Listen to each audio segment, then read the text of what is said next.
I want to first of all say thank you to all of you who made it today to this lecture, training, or dialogue. I would call it dialogue more than lecture and training. A little bit about myself. I came to this country 1996, so I've been here about 20 years.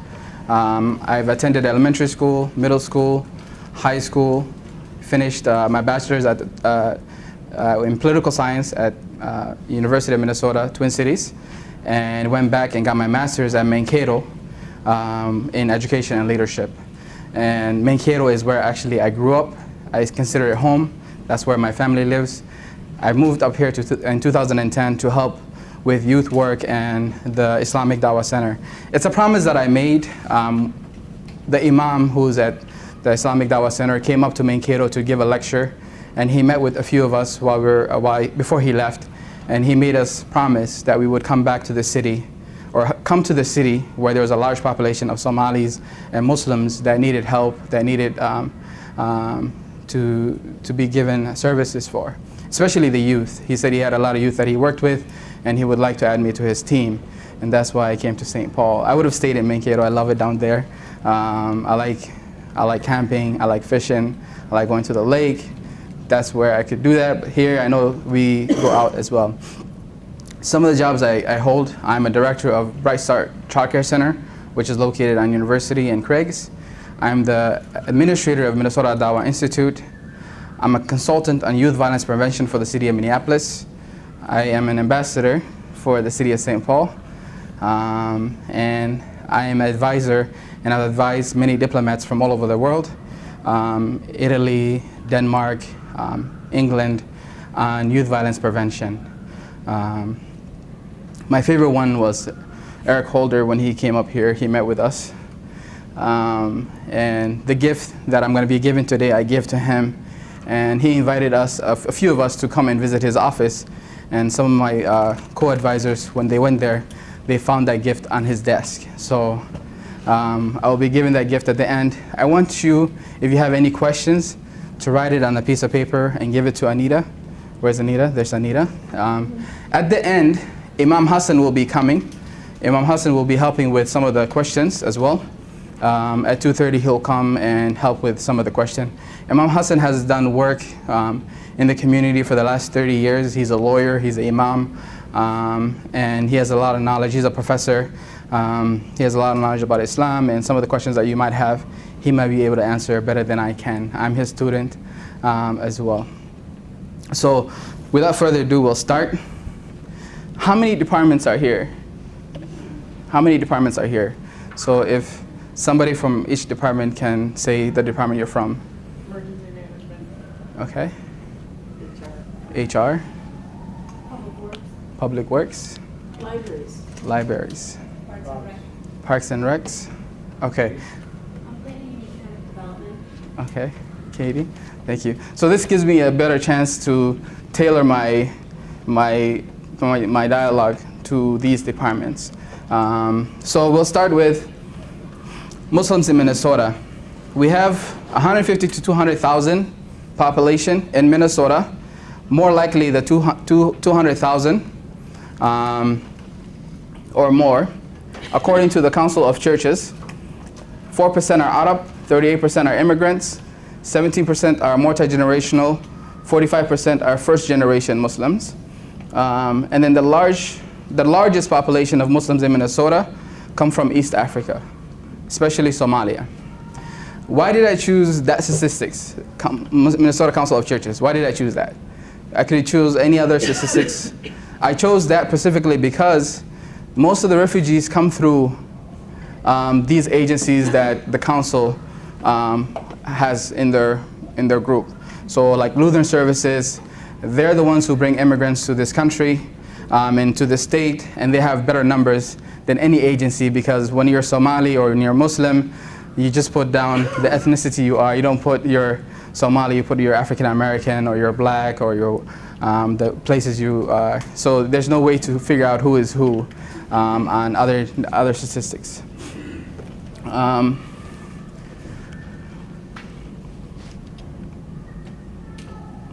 Histories of Muslims in America. The first mosque ever built was built by immigrants from Lebanon, and it was built in Ross, North Dakota. Imagine, in the Midwest. In the Midwest. This picture right here is that mosque, but this is they rebuilt it in 2005. It was destroyed in 1970, and there was a cemetery there. And when I did some research on it, some of the people that were talking about it didn't want to talk about why it was destroyed. They just said they were not there for the conversation. But it was rebuilt in 2005. It was named after Sarah, one of the granddaughters of the people that founded the mosque. And she was one of the persons that encouraged to rebuild the mosque the way it was. And then the second mosque, which was built 5 years later, not too far from us, Rapid City, Iowa. And it's called the Mother Mosque of America because it's the original, or the template that the mosque took. So the mosques in America, they don't only play as mosque, they work as community center. They help the members that come there. And there's not a list of members that attend the mosque. It's open to all Muslims. It's not a certain sect or a certain group.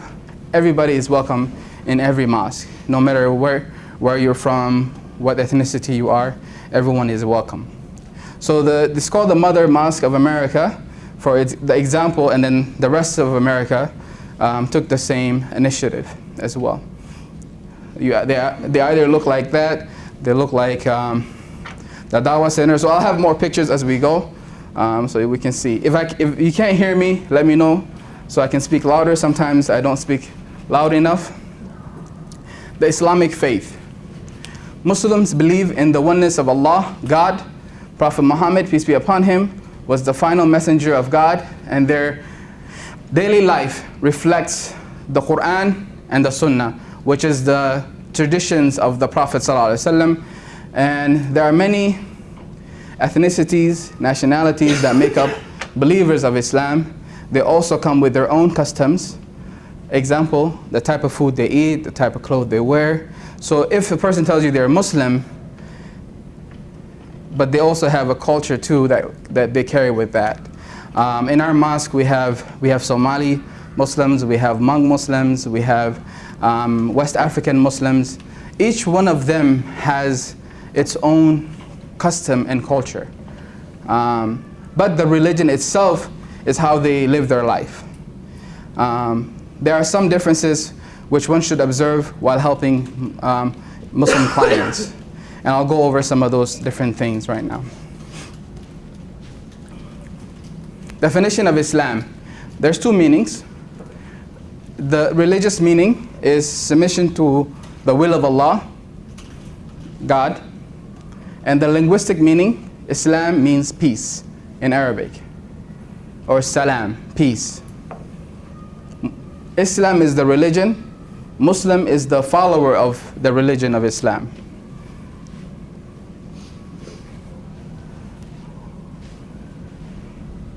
The 5 pillars of Islam. So what does it mean to be a Muslim, right? If someone is a Muslim, they follow these 5 things. This is the bare minimum that they follow. The testimony of faith, that they witness that there's only one God and that Muhammad is the final messenger. Second, the 5 daily prayers. The 5 daily prayers, the way it's broken up is you have the early morning prayer, which is right before sun rises. Right before sun rises. Second one is afternoon. Third one is midday. Fourth one is sunset, right after the sun sets. And then the last one is the night prayer. So 5 daily prayer. And the analogy of the 5 times a day prayer, if somebody was to take a bath in a river 5 times a day, they would be clean. So the 5 daily prayers is a must, is obligatory on all Muslims to pray. So if you have Muslim co-workers and they say they're going to go pray to you, and then 2 hours later they came back and say, I'm going to go pray again, don't say, why are you praying so many times? So try to understand that we have to follow a strict schedule. And I'll show you how to find the prayer times at the end. There's ways to find the prayer time. And so every year with the sun set, the hour shift, so sometimes the daylight is shorter, sometimes it's longer. So the prayers are scattered around the day, depending on the daylight saving that we have. So that's number 2. Number 3, giving alms, zakat. Every Muslim is required to give 2.5% of their annual saving in charity. This is our tax, right? 2.5% of our annual saving. So if I have 25,000 saved from the time of the beginning of the Muslim lunar after Ramadan to the time Ramadan, I have to give 25%. Sorry, 2.5%, not 25%, 2.5% of that 25,000. Who's good with math? So 2.5 of the 25,000. And then the 4th one, fasting in the month of Ramadan, which lands on the 9th month of the lunar calendar. On the calendar that we use, the Gregorian calendar, it moves back 15 days every year. So when I first came to this country, it was in the summer, which is the longest daylight time. And in 20 years' time, I've experienced it in the winter where the daylight time is short, where you only fast about 8 hours to 9 hours, to fasting 16 hours to 19 hours a day. And when you're fasting, the fasting is you don't eat any food, you don't drink any water, you sustain yourself from backbiting, gossiping, you sustain yourself from cursing, you try to do more ibadat, meaning you try to do more worship, you try to pray more, you try to ask for forgiveness. It's a holy month, the whole 30 days. People will go to pray late at night, especially when the daylight saving is longer, the night is shorter. People will be praying. This last Ramadan, last month of fasting, the prayers was from 11 to 12, 11 to 1, or, depending on the time. So if you have to go to work the next day, you're going to feel very tired. Luckily, I work in a business where my bosses are Muslim and they understand. And then I'm fasting the next day from being tired the night and praying and going to work the next day tired again. So that whole month is very exhausting.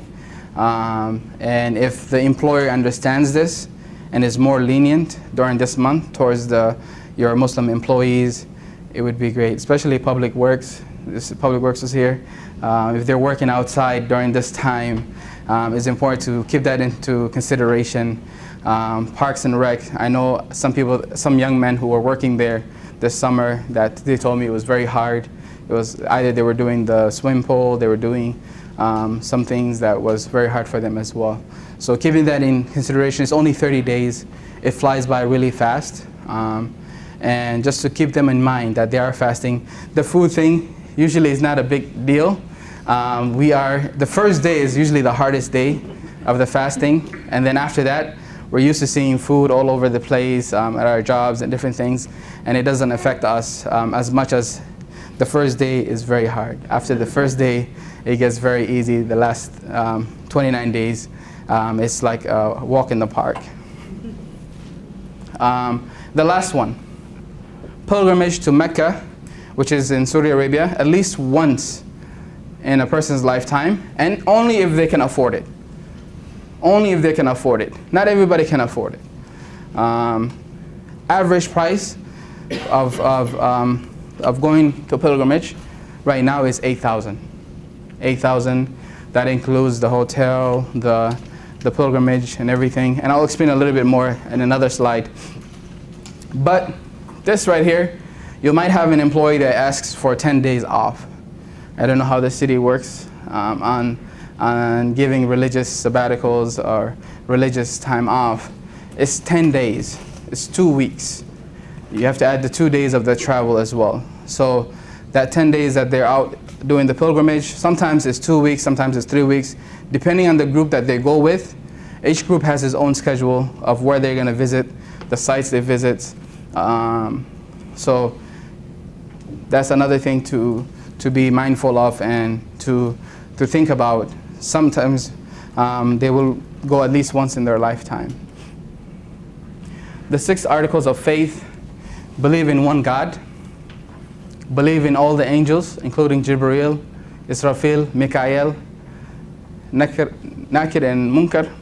These 2, they will question you when you are in your grave. And there are many more angels. We have to believe they exist as part of our faith. Believe in all books, faith from Allah, that are faith from Allah subhanahu wa ta'ala. Allah sent them to humans through the prophets, including the Torah of Moses, the Gospel of Jesus, Quran of Muhammad, peace be upon all of them. This is news for a lot of people. People don't understand that we believe in the Torah, we believe in the Gospel, and we also believe in the Quran. We believe in Jesus, we believe in Moses, and all the prophets that came prior to Muhammad. And when I'm explaining this to most people, they're shocked. They're shocked to find that out. And then 4th is believe in all prophets, from Adam, Noah, Moses, Jesus, Muhammad, and there are many more prophets that are mentioned in the Quran and in the Hadith. Believe in the day of judgment, that the world will end. That we have to believe in that, it's part of our faith. And then the last one, believe in fate and destiny of every creature was planned by Allah, God. So everything that we do when we're alive, when we're born, when we die, things that happen to us on a daily basis was pre-planned. If we choose to do good or bad, that's up to us. Our destiny was planned. So the 6 articles of faith. Islam and other religions. So I'm only comparing the 3, the Muslims, Christians, and Judaism. They are all people of the book. All three religions share basic beliefs that God is one, which is articulated through their holy books, Quran, Gospel, and Torah. So essentially they believe in the same God. The message is the same. It's different directions of where we are going towards the explanation. Who is Muhammad? Prophet Muhammad was born on the 20th or 22nd of April, 571 AD in Mecca, Saudi Arabia. Became an orphan at the age of 6. He was raised by his grandfather and later by his uncle. So this too helped shape the way he became. He was very honest. He was known for being honest, trustworthy. He was a shepherd. He was a businessman. This is interesting too. He was raised illiterate, unable to read and write, and remained like this till he died. Before receiving revelation, he had no prior knowledge of any other religion. He didn't know about the Torah. He didn't know about the Bible before he received the message. He received the first revelation at the age of 40, and he died at the age of 61. He died June 8th, 632 AD in Medina. I gave those 2 dates, but Muslims don't celebrate his birthday or his death. They don't celebrate his birthday or death. They consider him as a messenger, as a prophet. No more than that. He's not son of God. In some religions, the prophet was a son of God. He's not son of God. He is a prophet. He is a messenger.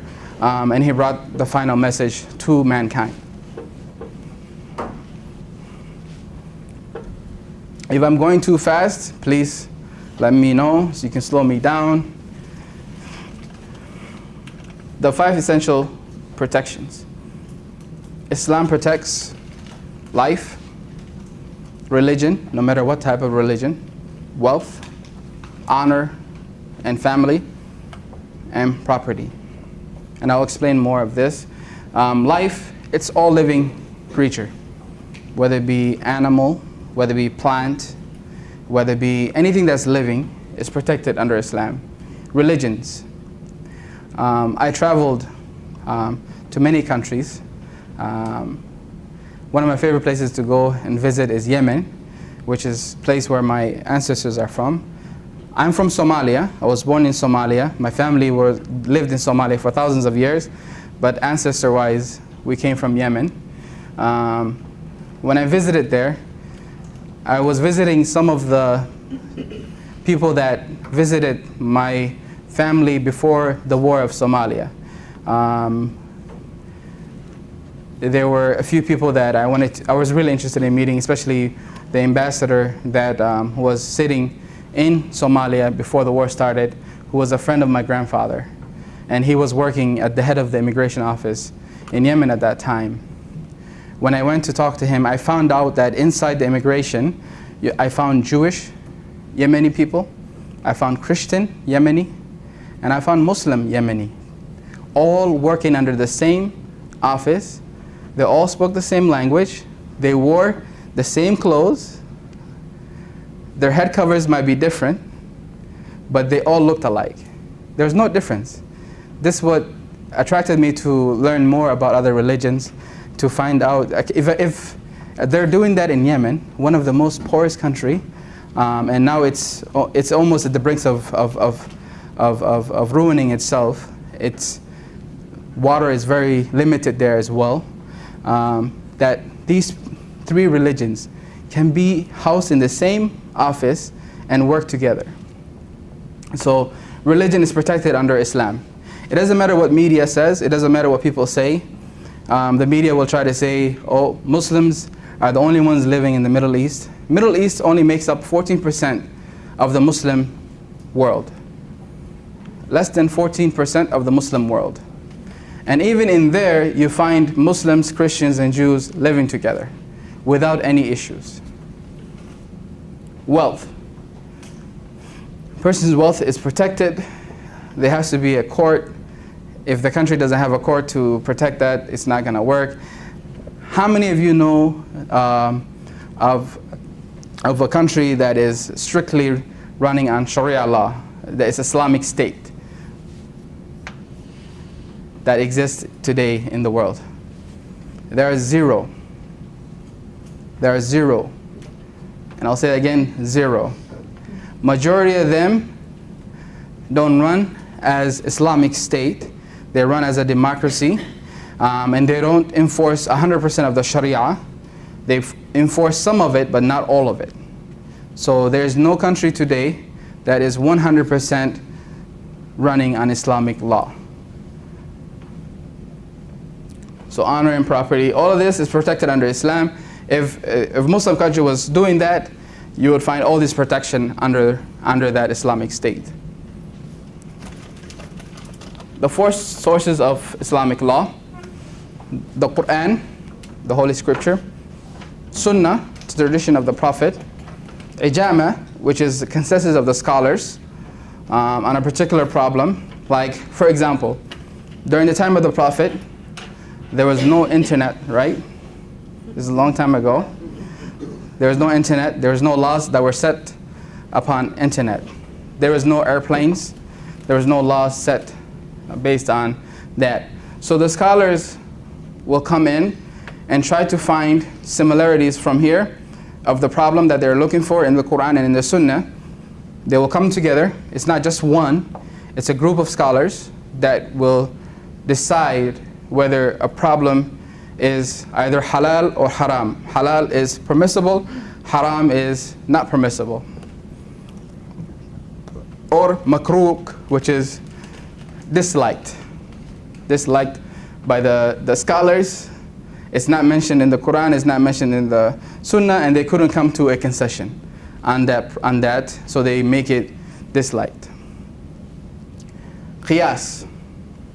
Qiyas is a combination of the three, and is reasoning by analogy and applying all other problems or solutions cannot be found from all three sources. So we cannot find a source from all three of them, so we're going to have to do qiyas, which means something that is close enough to the solution of that problem. Internet, I'll go back to internet again, is the hardest thing for them to come to consensus on different things that we're using on internet. So those kind of things that they still haven't figured out. You just have to use your qiyas on the bottom, your closest answer. Food and drinks. Prohibited in Islam. All pork products, alcohol, recreational drugs. Why are all these three prohibited in Islam? Islam wants to protect the health of the body and the mind, and that is the reason why all three above are prohibited in Islam. Anything that messes with the mind, with the head, with your brains, or your body is not allowed to be consumed. Dress. In Islam, women should cover their body except their face and hand, what is with hijab or covering. In Islam, men have to cover from their navel to their knee.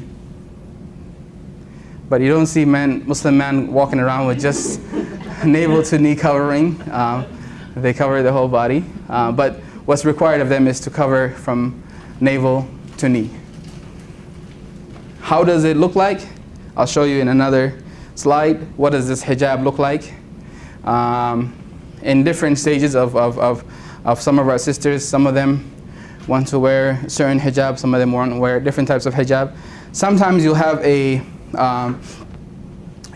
employee that will start out not wearing any hijab. And she becomes religious later on, or she chooses to wear her hijab. And she'll come to work one day.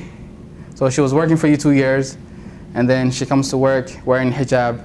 After 2 years of working with you, you're shocked, right? Some people might be shocked. And I've seen members that have come to me who worked for other industries like banks and whatnot, who started out not wearing hijab and start wearing hijab, and the backlashes that they got from that. And some places they had to go legally, some places we just had to write a letter. I can also go with the men as well. Some men will grow their beard, which is part of the tradition of the Prophet. This is another topic that keeps coming back to our institute. We'll have members that are working at a security company, and the manager will say, you need to shave your beard in order to work there. But again, that person that came to me worked for that company for 3 years, became religious, and wanted to grow his beard. So we wrote a letter to the company, and they accepted him to keep his beard. So most of the time it's just to get the managers to understand that this is part of their faith, this is part of their religion. In everybody's life, you become religious. Nobody is 100% perfect. Islamic holidays. There are only 2 Islamic holidays. Eid al-Fitr is at the end of the month of Ramadan, the month of fasting. And Eid al-Adha is the 10th day of the last month of the Islamic lunar calendar, Dhul Hajj, which is coming 6 days from today. So 6 to 7 days from today, it will be Eid al-Adha. So if you have a Muslim neighbor, which most of you do, if you have a Muslim neighbor, if you have a Muslim colleague, you can say, Eid Mubarak. So let's practice, okay? Eid Mubarak. It means happy Eid or joyous Eid. Eid Mubarak. I'm pretty sure it will make their day if you say that to them. It will make their day. They'll look at you twice before they know what you're talking about, but they will make their day. Islam is a customary guide, right? So if a Muslim person is following the religion of Islam, they would live their life the way the religion says. So this part is added in here, marriage in Islam. Most of the time, you'll have couples that will marry traditionally, And that traditional marriage is performed at the mosque. So marriage and divorce is done at the mosque first. And then they make it official after that. So if that makes sense. So to get the marriage license, most of the time they go through their imam, they get married, and then they go and get their paper, their license through the imam. Imam Hassan, who will be here, he does both. He will do the traditional marriage for them, and then he signs off on their license for marriage. Naming of children. So according to most Muslim cultures and customs, the person, his or her name is the first is the given name, then is the father's name and the grandfather's name.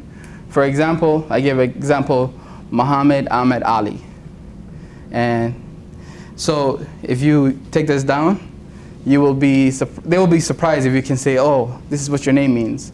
So Muhammad is the son of Ahmed, who is also the grandson of Ali. So this is how this translates. Muhammad Ahmed Ali. Muhammad, the son of Ahmed, the grandson of Ali. I traveled to Kuwait in 2014. The government of Kuwait invited us and a few people from all over the world to take a tour of the country, infrastructure, and ministries. When we came to this country, my dad, when he wrote the names, he started with my oldest brother, my sister, and so on. He wrote the first name for my brother, he did. And then after that, he just did the check marks. So my middle name dropped. So on my passport, it just says Kassim Busuri. So when I went to Kuwait, they held me for an hour trying to figure out what my middle name was. And after the end, they came to me and said, do you have a middle name? I said, yes. And I gave them my middle name, and they led me through to the country. So most of the time, Muslim countries will try to use the three names to see if your father did something if your father owes money, if your grandfather owes money, or if your father committed a crime, or if your grandfather committed a crime, they can go after you for those lost money or crimes that they have committed against somebody else. So that's the way it's done. Some people will take their tribe name. I'll give another example as their last name. Saadiya Umar Salim is her full name, plus bin Umar Ba Umar. This person is a Somali Yemeni person. You can tell with the bin and a ba. Bin and ba is common in Yemen. So Saadiya, who is the daughter of Umar, who is the granddaughter of Salim, from the tribe of bin Umar Ba Umar. That's one example. In some names, you will find Haji or Sheikh. Haji means somebody who performed Hajj and is one of the pillars of Islam. So if I go and do the pilgrimage, after I come back, I will have the title of Haji Kassim Busuri, right? So that would be my title. I'm not there yet. I haven't done my pilgrimage yet. Sheikh is given to somebody who's a scholar or somebody who's an elderly person at the age of, can be older than 40, right? So somebody who's older. In Islam, you're a teenager or you're considered a youth until you're the age of 40. You're considered a youth until the age of 40. Then after 40, you're older. So Haji and Sheikh. So you'll have somebody that will have their name that will say, okay, for example, Muhammad Ahmed Sheikh Ali would be his last name. So his grandfather was either a sheikh or considered an elder person in his community. This is important. This is another thing that we get at our institute. We have Delta usually gives benefits to your parents, and they don't have the same last name. So they have to prove that this person is the father. So we write these letters for them to explain that this is what it is. And different companies will ask the same thing as well to prove that this person is the son or the father of that person. shaking hands. So there's a hadith, there's a saying of the Prophet. It was narrated that Yasar said, the Messenger of Allah said, for one of you to be stabbed in the head with an iron needle is better for him than that he should touch a woman who is not permissible for him. So what does this mean? Okay? Permissible to him, permissible to a man to touch his wife, like the hands of his wife, the hands of his daughter, the hands of his sister, the hands of his mother. This was put in place for protection of the woman. So you'll find many Muslim women do not shake the hands with men. You'll find many Muslim men do not shake hands with women. And this is why. I wanted to add this into the lecture because a lot of people don't understand why some Muslim men will shake, why some Muslim men won't shake or touch a woman that's not permissible for him. So, best practice, what to do if you don't know, right? So the person you're meeting with is a Muslim person who's coming to your office, or you're interviewing. It goes the same way. So the woman will not touch a man that's not permissible for her as well. So you're interviewing a woman who is a Muslim, or you're interviewing a man that's a Muslim. Man-to-man handshake is okay. Woman-to-woman handshake is okay. But if it's the opposite sex, this is what to do, or gender. I said, place your right hand on your heart and say the greeting to them, whether it be good afternoon, hello, how are you? This would be the best practice of what to do when you are in that situation. There are some Jewish cultures that are the same way. There are some Asian culture that is the same way as well. This is, again, culture and part of the religion.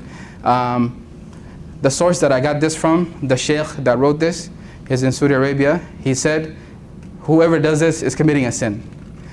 Some scholars translate it as a different type of touch. Some will translate it as this. So there's two opinions. It depends on the person and which opinion they take. So on the lighter note, let's learn some Somali. How to say hello or how are you in Somali. Sidee tahay is how are you doing in Somali. Sidee tahay. Okay? And then if you want to say I'm fine, wan fi'anahay. Very easy language to learn. If you want to take courses on Somali language, they have courses at the U of M. I think a semester course that can give you all the basics of the Somali language. And the professor there is one of my friends, and he's also one of my teachers as well. I know some police officers took the course a while back, and they can say these words. They can say galap wanaksan, good afternoon, suah wanaksan, good morning. So there's more. I just wanted to give you the easy stuff. Sidee tahay is the how are you doing, and then wan fi'anahay is I'm fine. So if you have a client or an employee that comes, you can say sidee tahay. Hopefully they're Somali. Most of the time, majority of East Africans look alike. Majority of East Africans look alike. So you could offend somebody by just starting out with Sidee Tahay. People don't, when they first see me, they don't know I'm Somali. Working at the Islamic Dawah Center for the last 7 years, most of the time when a Somali person comes into the office and they see me, they will try to speak in English, and it's very hard for them to speak. And then I just talk to them in Somali, and they're like, "You're Somali?" I say, "Yes, I can talk to you in Somali." It took me a while to learn my own language, I will be honest. Growing up in this country, I've lost the language. When I came back to the cities is when I relearned the Somali language. So I'm still learning. My wife is fluent. She just came to the country 2 years ago, her and my son. came 2 years ago from Kenya. So it's a long process for them to come here as well. What is jihad? Dr. I like this name, Fatuhi, said that jihad is simply the process of exerting the best effort involving some form of struggle and resistance to achieve a particular goal. So is jihad what the media says, which is the media takes jihad and terrorists and puts it together. Jihad is not mean terrorist or a holy war. It does not mean a holy war. Jihad means the struggle against or resistance to something for the sake of good cause.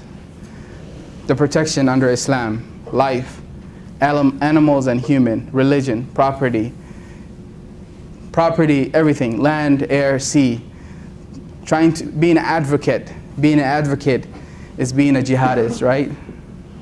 Being an advocate for intellect, arts and science and math is being a jihadist. So Katie, who likes to smile, smiling is in tough moment is jihad. So keeping patience in hard times is jihad.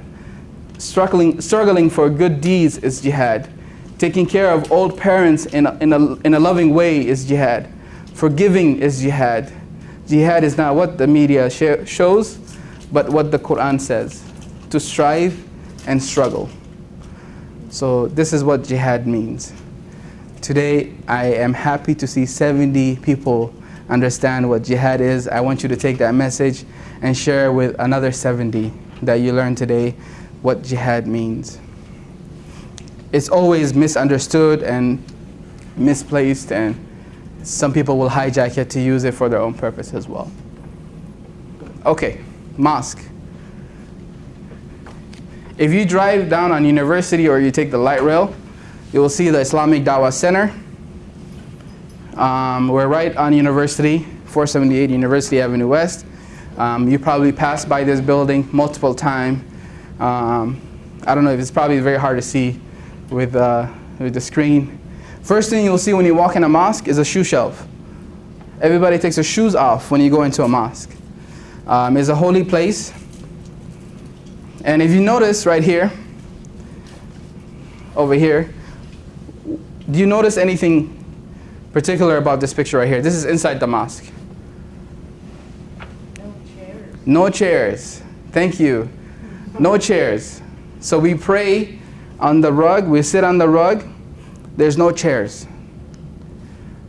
This is just a portion of our mosque and dawah. I had to find a picture of this. This circle that they're in is called halaqah, is a knowledge circle. You'll find it at mosque. So if you're visiting a mosque and you notice that there's somebody teaching and there's a circle around that person, don't disturb them until they finish their teaching. If you can, come back at another time, because if you stop their lecture, it might cause delay for their learning. So it's best to just, somebody might come out to you if you notice that they are in a lecture. If you notice that they're praying, you can wait. There's no problem with that. And then when they're done, somebody will come out and talk to you. And over here, this is Imam Hassan. This is one of our classrooms, teaching teenagers. We have over 300 students, and 70% of them are teenagers, ages from 14 to 18. Majority of them are that age. Very hard to deal with. So when Deputy Mayor was talking about how I stopped to talk to the two young men, I mentor about 20 youth every year. And the youth that I mentor, I try to make sure that they are on time for the times that I tell them to meet me and the places that I tell them to meet me. I have a very busy schedule. I have a family that I have to raise. If they don't make it on time, they fall off. They fall off on the list. I bring more people on. I help them. I've helped young men with their entrepreneur businesses, help them start up. I've helped young men who are struggling with school be better in school. I've helped them find employment. So it's a lot of work to deal with at least 10, but let alone 20. So when they're not following my directions, I move on to the next group of youth who are ready for it. Families will come and ask for that service. It's based on the parents coming or the youth coming and asking for requests. We don't go out and search for it. They usually come to us for that help.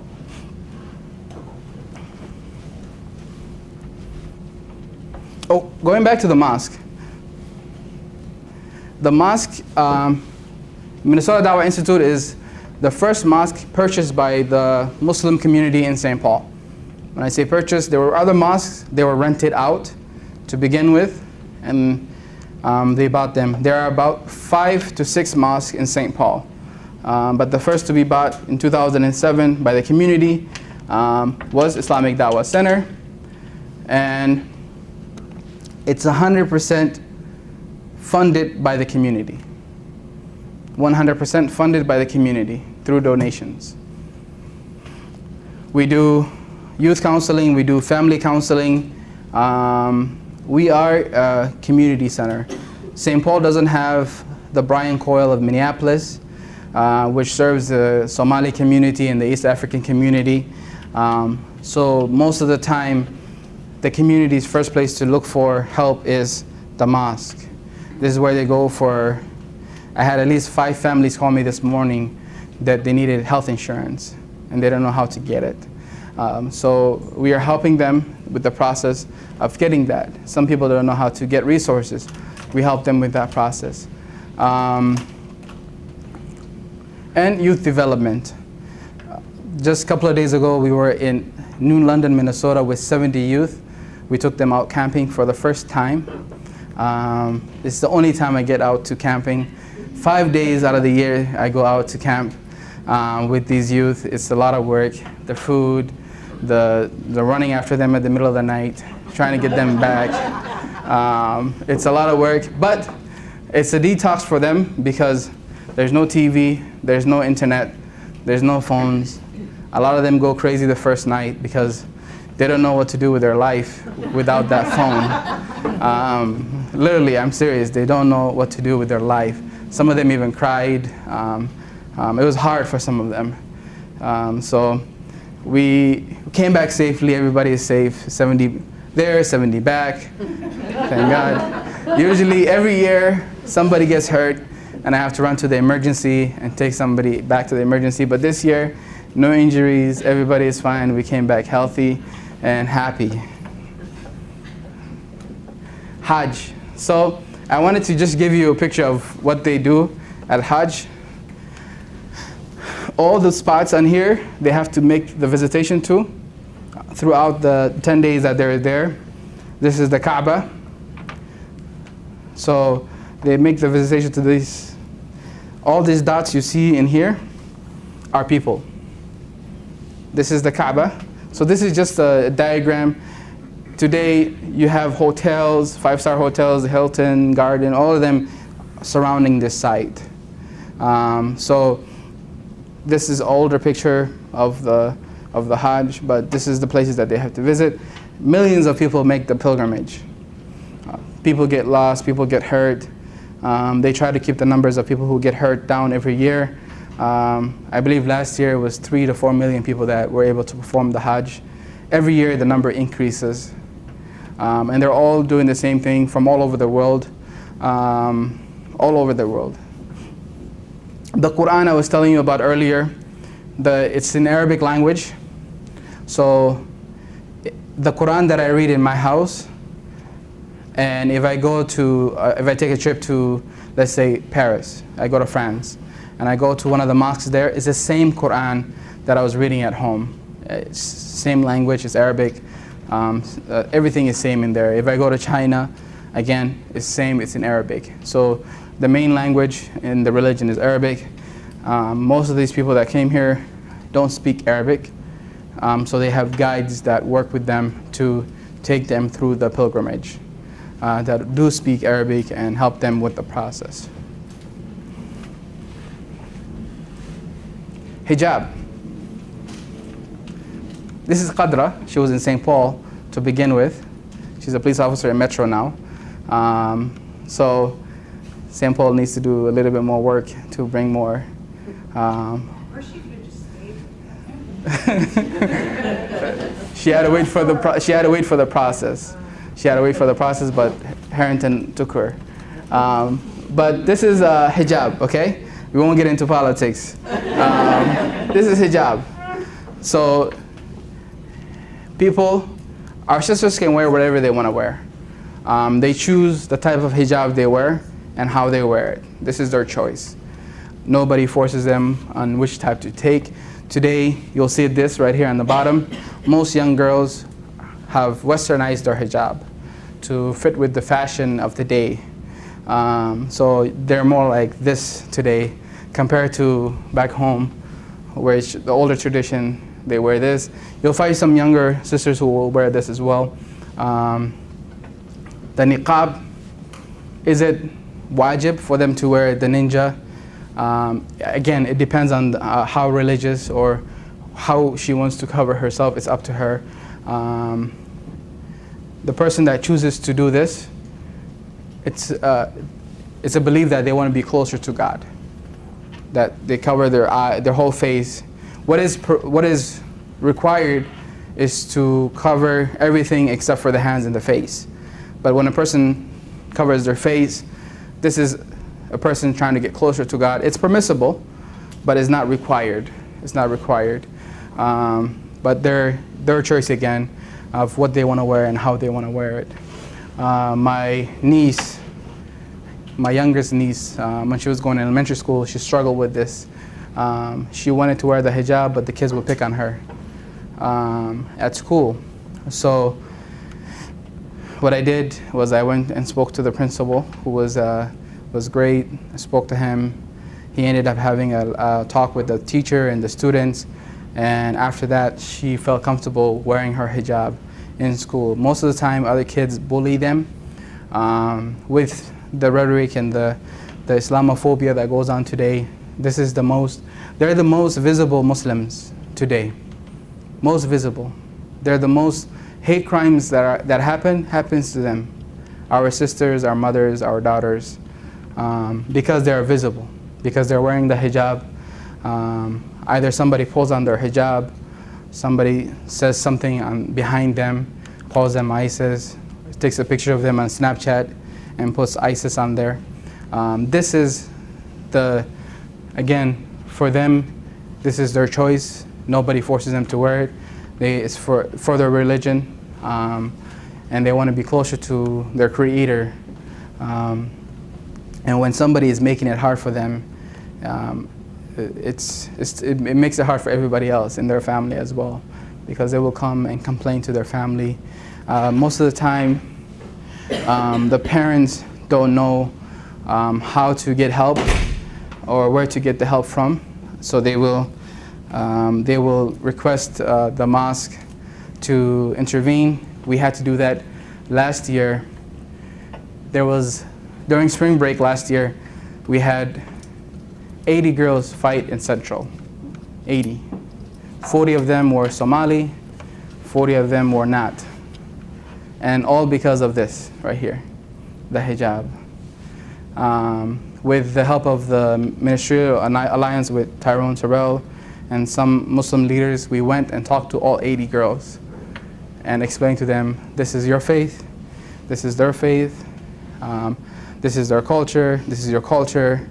And at the end of the day, they all were crying, they hugged each other, and we didn't have any more problems after that. This is right before for spring break. This is another thing I get pulled into in the schools when we have issues of hate crime or religious issues like this. When somebody gets bullied on, they call us in, either the imam or I or somebody from our mosque. We go in and help with that process and issue. Cultural divide by generation. You have the suitcase generation, and you have the Somali Americans who see America is their final destination. They don't plan on going to go back and live in Somalia, but They consider Somalia their homeland. They live there. The suitcase generation are the older generation. Most of the time, they have their bags packed, and they want to go back home as soon as it's peaceful. Right, Sheikh? As soon as it's peaceful, they want to go back home and settle, go back to their farm, go back to the cows they were herding. It's a beautiful country. Somalia is a beautiful country. It has a beautiful culture. Food is fresh. The Imam will talk about a little bit more of it. He was just there not too long ago, about a month ago. This is right here is Abdul Basit. He went through Right Track, is the young man I was telling you about. He's one of the students that we mentored. So a success story in St. Paul, and many more, right? Ilhan, state representative. Somalis in Minneapolis. One second. So this is the Somali Mall. I meant to say Somali Mall, not Minneapolis. Sorry. Typo. So these ladies are the backbone of our community. They're the shopkeepers. They own these businesses. I have a lot of respect for them. I visit them at least once a month to talk to them. They own the businesses in Carmel Mall, 24 Mall. There are many malls in Minneapolis. We don't have any malls in St. Paul yet. And we're working on a large project. If there's any investors here that have 7 million, at the end of the talk, the dialogue, please see me if you have 7 million to make that mall. This right here is Happy Khalif. He's a comedian. He's also a barber. This is Abdul Hamid. He's a restaurant right here. And this is the name of this mall is called Souq Carmel or Carmel Mall. The address is here. Why am I referring to Minneapolis? That again, they're only the malls that we want to go to are only in Minneapolis. So we are working on making sure that St. Paul, which has a large Somali population, also has a mall that we can go to. I don't want to have to drive 15 minutes, 20 minutes to go buy sambusa. I want to buy sambusas in St. Paul, made in St. Paul, right? Useful material. My neighbor is a Muslim. It was written by Lutheran Services, and Imam Hassan, who is here with us right now, helped co-edit the book itself. This is the link to it. I'll share this resource with Lisa by email. You can forward it to everyone. Minnesota Dawah Institute is another resource. You can go to our website. We have a lot of material there. Islamic Finder, if you want to find a local mosque, a local community center, if you want to find a grocery store, you can go to islamicfinder.org, and there's a button on there that says places. If you click on that and you have the zip code already on top, it will show you all the mosques, all the halals. Halal is a grocery store that's in there. When you research something about Islam on Google or any search engine, the first 500 articles you will see is anti-Islam articles. So my favorite resource is Mission Islam. Mission Islam, majority, I would say 100% of the articles and material in there is unbiased. It's not about anti-Islam. It talks about Islam itself. There's an English version of the Quran and so on. So resources. Okay. So I'll keep this up for now. I have 5 questions to ask, and I have some gifts while I do those questions.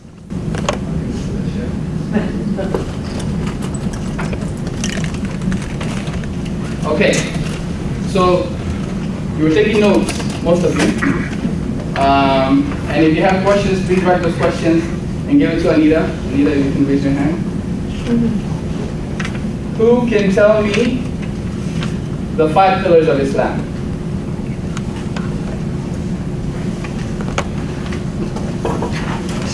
5 pillars of Islam.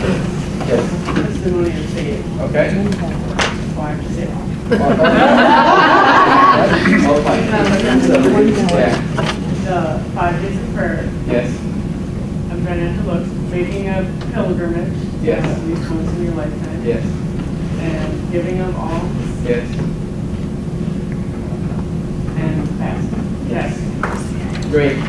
So This is the gift. it's a $15 gift. It's the Quran. This is the same gift we gave to Eric Holder. I was telling you about. We gave the Quran to Eric Holder at his office. This was sitting there when our group went there to visit him. It was sitting at his office as a point of reference. If you want to know anything about Islam, it will be in there, in that book. And this is one of the beautiful of this Quran translation is comparing to any, because as an imam or as a scholar, I read about many translation in English. I would say this is the best for 2 reasons. Number one, the author has simplified the language in a way that every new interested person about Islam could understand about Islam. That's number one. Number two, as you know, sometimes verses, whether it's from Quran, from any Old Testament, sometimes requires like a specific type of the language to explain. But he chose like a different route to make it understandable and easy for those who are newcomers or new people who are interested to know much about Islam. So that's why this is like one of the best gifts. So Chris, yeah, congratulations. All right, question number 2. Where was Prophet Muhammad born? She had her hand up first. Was it Saudi Arabia? Saudi Arabia. Mecca. Do you know the city? Mecca. Correct. Thank you. Congratulations.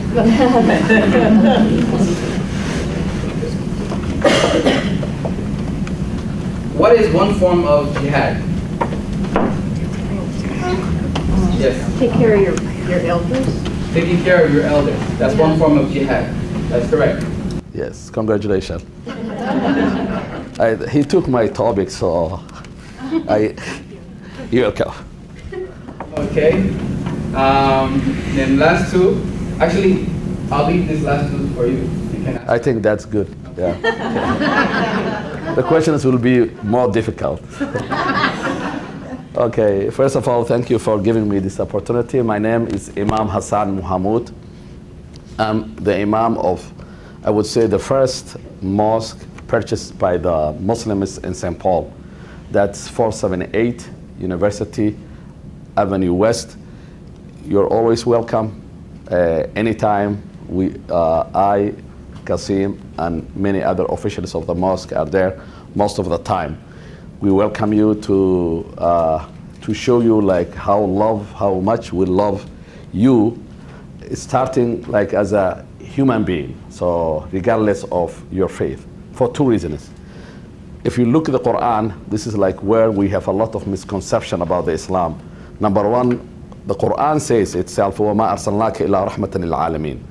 This verse means, indeed, we sent you, talking about the Prophet Muhammad, Allah is saying, we sent you as a mercy to the mankind. So regardless of who is that mankind. So it means like give mercy, show mercy to any mankind. Mercy is more than love. Mercy, according to the Quran, is everything which is good for the humanity. So mercy is opening all doors that you need to be opened for you to relieve whatever difficulty that you are in your life. So that is number one. So if you look, what you hear is opposite of what I'm telling you today, or many of it. Number two, which is very important in Islam, the word of Islam, I think I have a marker, right? Let me share with you this in Arabic and then in English. The word of Islam is written in Arabic this way. Anyone knows how to read Arabic? Which, okay, I think this is the best way that I can make money today. I have Arabic class, basic. I just started 2 weeks ago. you can join. I promise you, within 4 months, after you end 4 months, you will know how to read and how to write basic Arabic. And you can, even not only that, you can talk basic Arabic, which is like a greeting and welcoming and so on. And you can read perfectly Arabic after 4 months. It's a very intensive 2 nights, Tuesday nights, and also Wednesday night, like tonight, 7:30 to 9, 1 hour and a half, 90 minutes. The only problem is very, very expensive. Do you know how much? Each per month? 5,000. No, sorry, forgive me. 5,000. I'm right? 5,000. Anybody wants a scholarship? 5,000 cents. Now you're happy. How much is that? $50 per month. Very cheap. Very cheap. And then if you're attending our Islamic university, I give you 3 credits. I certify you, someone finished 4 months program with me as a basic Arabic 1, and then you get 3 credit for the Islamic University of Minnesota. It's a big university. We have thousands of students in nationwide, and we have more than about 20 countries branches of this Islamic university. It's a private Islamic University of Minnesota. One of the classes held in our center every Saturday night from 6 to 10. So anyone who interested to be part of this class, please talk to me or Kassim. You can register. It's not open only for the Muslims, it's open for everyone. So you can come. If you don't feel like you can have a scarf, don't worry, you can still come and I can teach you. And you'll feel like a lot of change after 2 months. We finished the book called like a green book, but a lot of homework. So, but the good thing is like you can contact me any night or any time, ask me questions through phone or via emails, and I will work with you. It's intensive class. So my friend raised his hand. So what is this? I can't see through that far. So. It's Shirwa. Shirwa, no, you cannot. So Shirwa, I thought that someone else. You know better than anyone about this. Anybody who can try before Shirwa to read this? It's in Arabic. Okay, Shirwa, do you want me to make it like bigger here? And then you can see it? I know he can read it. Okay, what's this? Shirwa.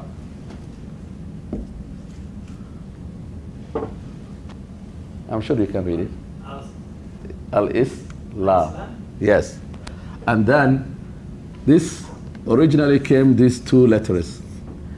It's a masdar. Masdar means like the source of Islam.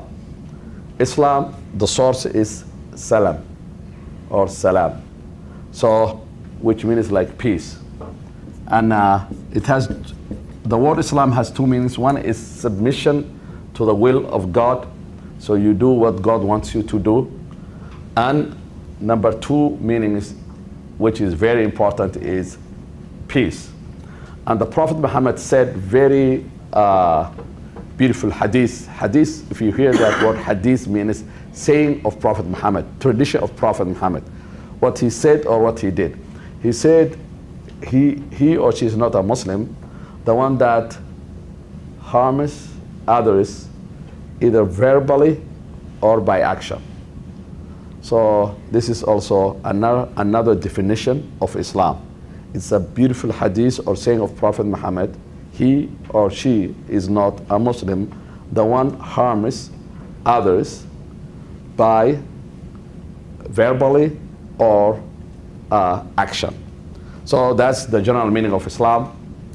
And Kassim gave you like a basic information about 5 pillars of Islam, but there are also 6 pillars of faith. You talked about that. So What I'm talking today is the time that I have. I will divide. What time I have? 3? Okay. If that's the case, and then I thought that I was given like, okay, that I have an hour, so it's only 10 minutes left if that's the case. I would say if that's the case, I would give you time to ask questions. So because we don't have time. I was trying to explain more about jihad and misconception about jihad. And then I was trying to share with you, I just came back from Somalia. It's true what just Kassim said. Many, I would say, like regardless of where they are coming from, Somali part, appreciate that you welcome us in America, not only that, in Minnesota. So we always, even after Trump, we always call Minnesota nice. Anything, I would say this, some people were deported, like unfortunately, in an unfair procedure. Still, those people, they have high respect to America. And this is what I always joke, but it is also serious to say. If America, my God forbid, if something happens to America or to Americans, remember one thing, you have future country to come and feel that your country, that is Somalia. So we welcome you as more than that you welcome us for 2 reasons. Number 1, faith. The faith of Islam requires us. In Islam we say Prophet Ibrahim or Abraham is the father of prophets.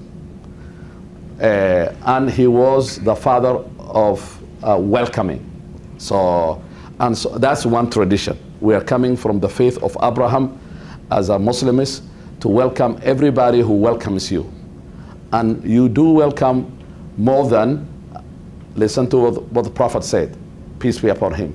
The Prophet said, your neighbor who welcomed you, your neighbor, Jibreel, angel of Jibreel, one of the angels, came to the Prophet and said, how many times? 3 times. Your neighbor, your neighbor, your neighbor who welcomed you, until the Prophet Muhammad thought after his death they may have share of his inheritance to that level. Regardless of the color, faith, your neighbor has to be first. I always advise my audience or congregation, if you have a neighbor who are non-Muslims, go and know about them, because God will ask you after your death. This is a very serious. If any neighbor is suffering for any reason and you don't know about them, that's what I'm worrying. If you ask me one thing that you worry America, that God might punish you, because you know neighbor in the definition of neighbor in Islam, it is 40 houses from each direction. How many? How many? 160. I, as Imam Hassan, is responsible. I am responsible for 160 houses to know their situation. I can't, but God wants me to know as much as I can, to try as much as I can. There's a man that was about, as you just said, like was planning to go to Mecca to perform the Hajj pilgrimage, and he had enough money. You know what he did? He went to house to say goodbye. That was the rule for 160 houses. At the end, the last house, he found a family that never ate 7 days, and their kids were crying, and he found something in the pot, and water was boiling. And then the man said why they were crying, the kids, and the man said because 7 days they never ate, and they're starving, they're about to die. So what I did is I found piece of dead donkey. That's what I was cooking for them. You know what he did? He said, wait. He rushed. He went to his house. The whole money that he was collecting for 10 years to go to Mecca, he brought it to them. He said, I want you to take care of your family. And he dropped the whole water and donkey meat, and he gave the money to the family.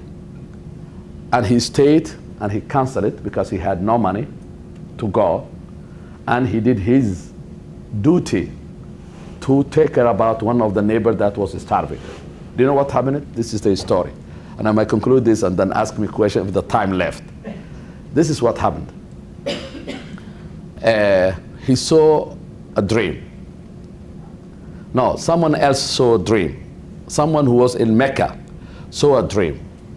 That year of Hajj, 100,000 of people came to pilgrimage to perform the Hajj. Hajj and pilgrimage is the same.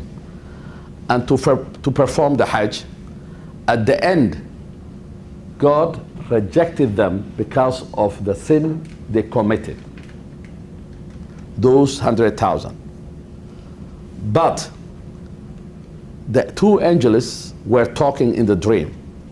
One said all their performance were rejected, and the other one said, yes, it's true, but God forgave them because of the one man and what he did, taking care of member of his neighbor. And then the other angel said, who was that man?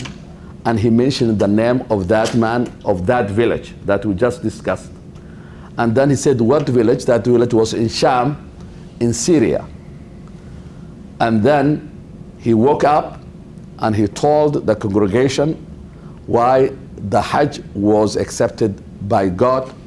And he traveled all the way from the Mecca to come to that village to find out what did he do, that man. Because the dream said only because of what he did. But he never found out what he did until he came all the way from Mecca to that village, and the man told him that the day that he's supposed to leave, according to the Sunnah, tradition of Prophet Muhammad, you have to say goodbye every neighbor and make sure that they have what they need. And I found this family who were starving, and I gave all my money because I could not live in this condition. And then I asked God, forgive me, I could not make it, and I canceled, I stayed. And the man who visited from Mecca, he said, because of what you have done, you saved 100,000 of their deeds. So this is the meaning of neighborhood in Islam. This is the meaning of you, your neighbor, your neighbors, and meaning of every one of us. So that's one thing that I want to share with you, and just to show what's about the Islam, but people never talk or never present. So we Somalis, we appreciate. It's our faith says that, and the Somali culture, Shirwa knows. The Somali culture, one of the definition of Somal means whenever you see a guest, keep them in your house for 7 days and get milk from your camel. Look, 7 days. You keep them 7 days. So if you come to my house, plan that I will keep you stay for 7 days. Okay, questions? Last 5 minutes or whatever minutes left. And then I will ask these two more before you leave. Yes?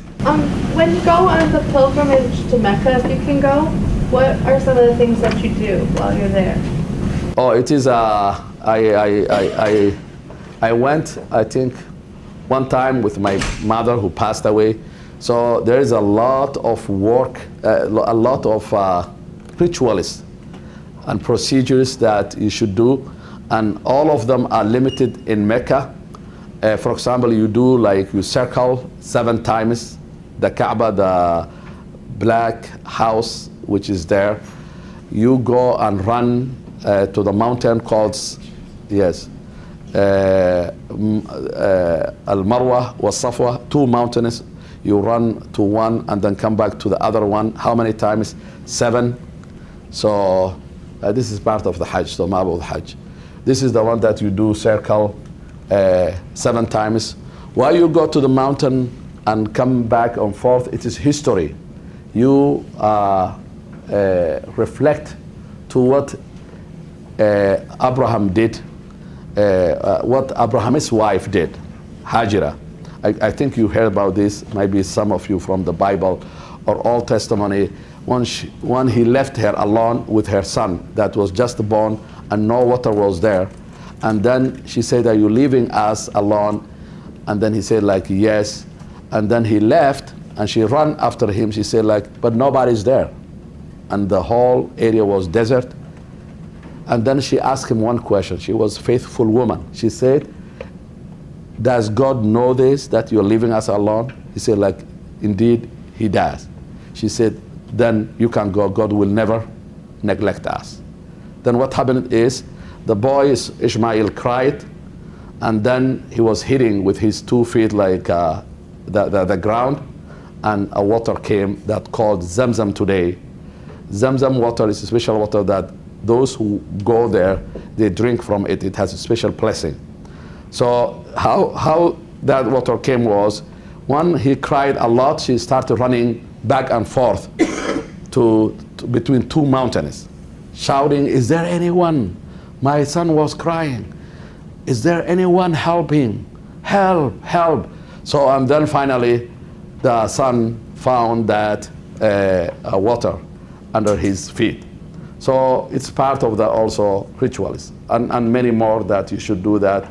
It takes about 3 days, the 8th, the 9th of the month of the Dhul Hajj, and that month is the month that it is coming soon. And the 8th, the 9th, the 10th, the 11th, but the most 3 important are the first 3 days, 8th, 9th, and the 10th. 10th is the holiday for the Muslims. So they celebrate that they completed about the rituals, and the rest from 10, 11, 12, 13 are extra, whoever can do that and stay there. And someone raised, yes, brother. I was just wondering if there's a reason why the hijab is a black cloth. Yeah. The reason? The black cloth? Yes. The black cloth. Black cloth? Yeah, the hijab is black. I said, is there a reason behind that? No, there's no reason. There's no specific reason that color was chosen. It's only, yes, tradition. Yeah, yes. No specific reason as a color-wise. Okay, I will ask one question. Yeah, 2 questions. Yes. Another question. Yeah, I worked with Department of Parks and Recreation, especially in the design and construction division. And every time we have a new project, a new park, a park renovation, a new play area, we try to reach out the community and get input from the diverse community that is involved. Mm-hmm. And sometimes we struggle reaching out the Somali community or the Islamic community. I don't know if you can advise, or Kassim, how to reach out women and children and to get there. I would give, if Kassim add or my brother Shirwa, 2 best advice to reach out. Reach out through the mosques, Fridays. Fridays is the best day that even we advise the politicians to come and talk. They come and they take 5 minutes of my time. They talk to the people. Regardless of which party they are coming from, they talk, like, vote for me, I have this and this and this, and then I ask next one. As a religious entity, we don't align with any group. So, and the message reaches them. So that's the best way. So any program, now we had last health program that we had was which one? The measles, right? Yeah, measles. Yeah, measles, what we did is like they used through the mosques to outreach all the Somalis. It was very successful. So, and so that's number 1 way.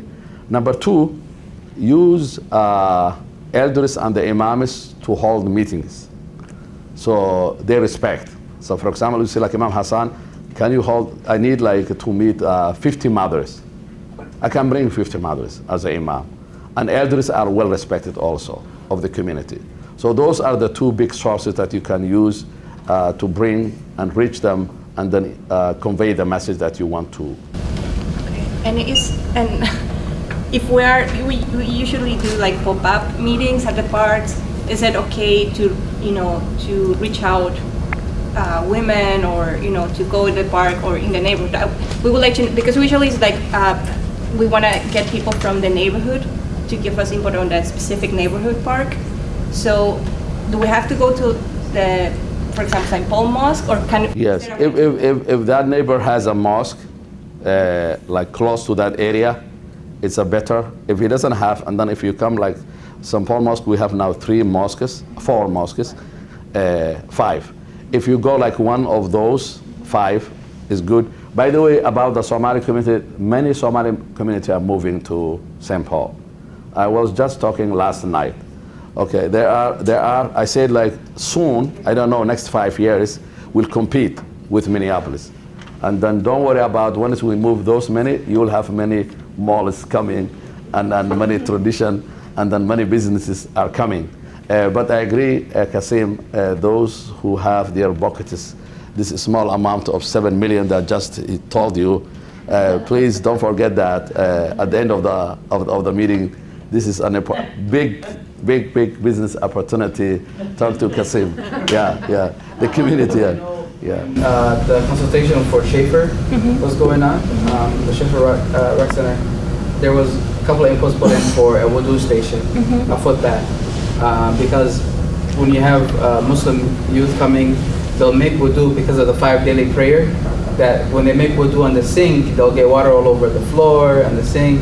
So I think under the Schaefer concept, they added a wudu station, and I think the city approved it. I think it's part of It's in the design. It's in the design. Yeah, it was He's a project manager. Yeah, so I think it was approved the last time I checked, that to have that in the bathrooms, or one of the bathrooms to have that.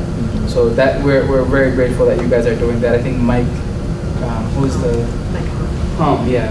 I'm a board member at the Friends of the Park too, so I see Mike, and Mike told me about that.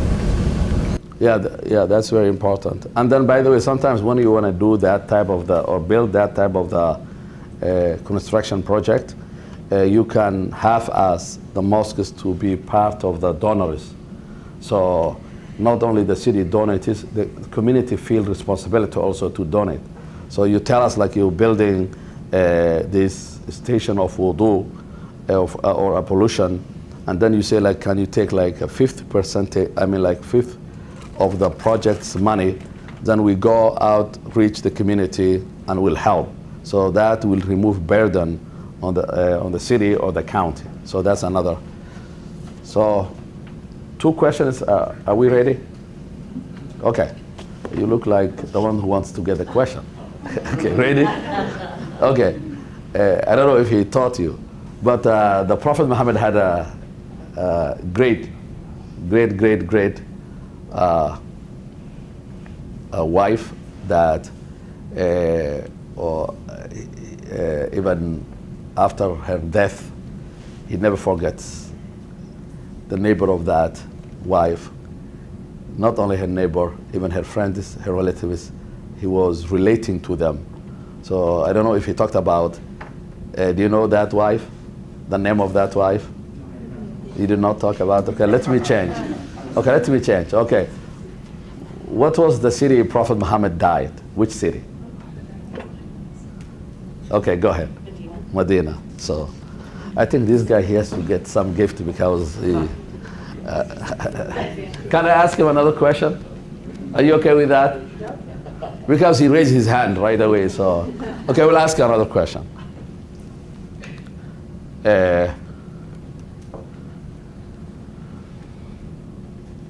One of the sisters said about one of the forms of the jihad. So can you tell me different forms of the jihad?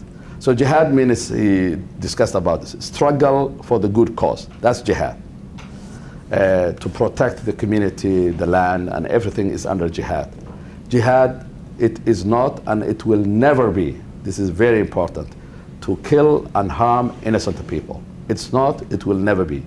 One of the big conferences that I attended as an imam in Somalia, 160 scholars invited, and I was one of them. The Somali government, not only to condemn the acts of some groups, including Al-Shabaab, to kill innocent people, but to clear and show and give fatwa that jihad will never be to harm any human being. So what is one other form of jihad? Well, I'm friends with Ilhan Omar, so I would say she's a jihadist. Do you have 1,000? Do you have 1,000 cash? Okay. Okay. Again, it's 1,000 cents. That's the way I count, because I teach a lot of kids. I always say, like, okay, you did great job. Come here, get your 100. You know, 100, $1. So, okay. Yes, you had one. Okay. Okay, thank you very much. I think the time is done. Thank you very much.